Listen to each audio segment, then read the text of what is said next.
Assalamualaikum warahmatullahi wabarakatuh. Jumpa lagi di channel Aras Farm Durian Premium.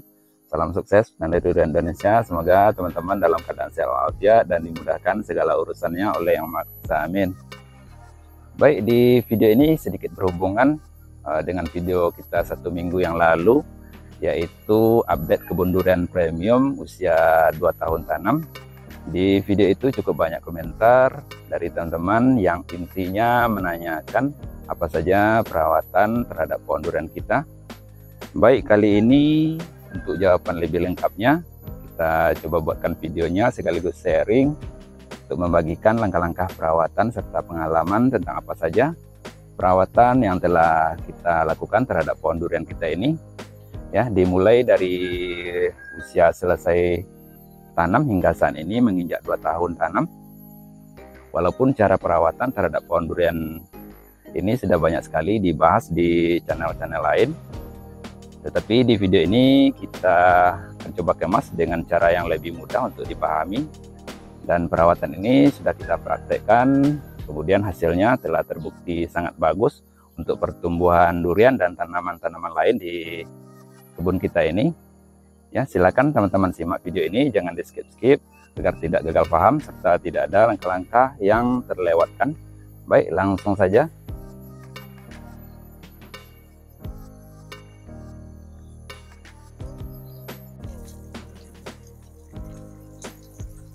Pertama kali adalah penyiraman rutin, dimulai dari waktu baru tanam hingga usia 6 bulan tanam. Itu adalah masa tanaman durian harus tercukupi kebutuhan airnya, apalagi di saat hujan jarang turun. Hampir tiap hari kita lakukan penyiraman, dan waktu yang paling tepat ialah di sore hari.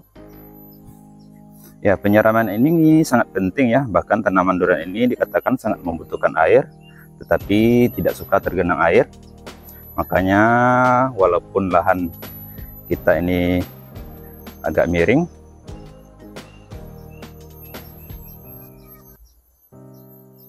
tetap di saat penanaman bibit kita agak tinggikan sedikit dengan membuat gundukan kira-kira seperti ini, agar saat hujan air tidak menggenang di dekat pohon yang bisa menyebabkan busuk akar dan tumbuh kembangnya jamur. Yang kedua, pemupukan rutin. Kita melakukan pemupukan pertama kali di saat pohon telah berusia lebih kurang antara 3 sampai 4 bulan tanam. Kita biasa gunakan pupuk organik dan pupuk mikro.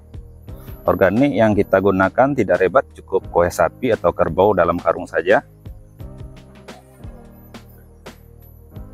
Langsung ditaruh di dekat pohon dengan jarak lebih kurang 50 cm dari pangkal batangnya. Setelah itu kita biarkan saja lebih kurang 3 sampai 4 bulan agar kohe terfermentasi secara alami. Ya, tandanya kalau kohe itu sudah terfermentasi secara alami ialah dengan sudah banyaknya ditumbuhi gulma serta rumput-rumput liar dan karungnya sudah mulai agak lapuk. Itulah tanda paling mudah yang sering kita gunakan dan sekaligus aman untuk ditaburkan di sekitar tanaman durian. Ya, ingat tidak perlu ditimbun ya. Untuk pupuk mikro yang kita gunakan ialah pupuk seimbang saja, yaitu NPK 16-16-16. Untuk merek bisa menggunakan Mutiara atau Yaramila. Pemupukan menggunakan NPK ini cukup 3 bulan sekali. Cara pengaplikasiannya sekeliling tajuk tanaman digali sedikit, lalu pupuk mikronya kita tabur dan setelah itu ditimbun lagi. Yang ketiga, perawatan yang telah kita lakukan ialah penggemburan tanah dan pembersihan rumput-rumput liar di sekeliling pohon. Ini juga sangat penting ya. Terutama penggemburan tanah, kita sudah buktikan efeknya akan sangat terlihat pada pertumbuhan pohon durian kita setelah penggemburan tanah. Kita tabur kapur dolomit juga ya. Kapur dolomit ini sangat bermanfaat juga menjaga keasaman pH tanah di sekitar perakaran pohon durian. Kita melakukan penggemburan kira-kira 3 bulan sekali, tergantung kondisi tanah, terkadang bisa lebih cepat. Untuk penaburan kapur dolomit kita tidak lakukan di setiap pengemburan tanah ya, hanya kalau pas musim hujan saja, karena di musim hujan biasanya pH tanah akan cenderung turun. Nah, itulah fungsinya kita menambahkan dengan kapur dolomit agar pH tanah di sekitar pohon durian kita ini tetap netral. Yang keempat, penyemprotan rutin 2 kali dalam 1 bulan. Ini kita selang-seling antara insektisida dan fungisida, walaupun bisa dicampur, tetapi menurut kita hasilnya akan kurang efektif terhadap hama tanaman. Ya, khusus bagi teman-teman yang belum paham apa bedanya insektisida dan fungisida, secara peruntukannya saja, kalau insektisida adalah bahan senyawa kimia yang dapat mematikan semua jenis serangga seperti semut, rayap, dan ulat. Ya, kalau fungisida biasanya untuk membasmi penyakit tanaman yang disebabkan oleh virus dan jamur. Penyemprotan yang kita lakukan 1 kali 2 minggu. Kalau dengan fungisida kita tambahkan 1 sendok makan gandasil daun dan perekat 1 sendok makan juga. Nah, setelah 2 minggu berikutnya penyemprotan dengan insektisida. Khusus untuk penyemprotan dengan insektisida kita tidak campur gandasil daun lagi ya teman-teman, kita gunakan perekat saja.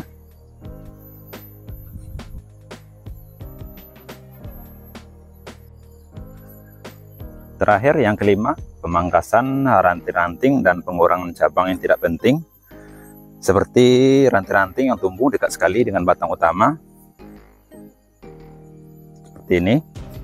Ini adalah bekas-bekas yang sudah kita pangkas. Fungsinya agar cahaya matahari bisa leluasa masuk, karena kalau cahaya matahari susah masuk dapat menyebabkan dekat batang ini akan menjadi lembab dan hama-hama akan senang bersarang di sana. Akhirnya pohon kita akan sangat mudah terserang penyakit seperti penggerek batang serta jamur. Sebelum pemangkasan sebenarnya harus dipahami juga kalau pohon durian itu buahnya tidak di ujung-ujung ranting ya, berbeda sekali dengan rambutan, lengkeng, mangga, dan alpukat. Ya, untuk itulah kita tidak perlu memelihara ranting-ranting terlalu banyak. Nah, sebab kalau terlalu rimbun bisa juga menghambat pembesaran cabang utama yang nantinya tempat untuk menggantong calon buah durian. Namun tetap usahakan pemangkasan jangan sampai terlalu ekstrim ya. Saat tanaman durian kita ini di usia 6 bulan tanam, kita rata-rata lakukan potong pucuk juga ya. Ini bertujuan untuk memperlambat nutrisi lari ke atas, hingga akan fokus untuk pembesaran cabang-cabang utama dan cabang bawah dulu ya. Seperti inilah hasilnya. Rata-rata pohon durian kita tidak ada yang terlalu tinggi. Nah, ini kita akan perlihatkan pada teman-teman bekas potong pucuk yang pernah kita lakukan di sini.